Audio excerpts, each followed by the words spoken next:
নতুন সরকারের শপথ আজ। ইতিহাসে প্রথমবার সংসদ ভবনের বাইরে শপথ নেবে নতুন মন্ত্রিসভা, ভেতরে নেবেন এমপিরা।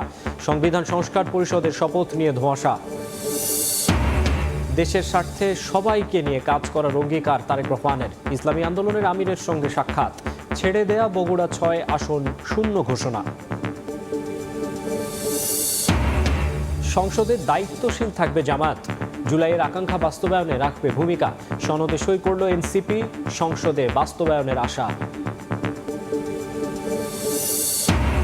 সুষ্ঠু নির্বাচনে ভোটাধিকার ফিরে পেয়েছে মানুষ। বিদায়ী ভাষণে প্রধান উপদেষ্টা।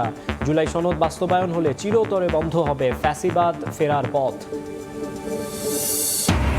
এবং ফায়ার সার্ভিসের 11টি ইউনিটের 2.5 ঘন্টার চেষ্টায় নিয়ন্ত্রণে কারওয়ান বাজারে 5 তলা ভবনের আগুন।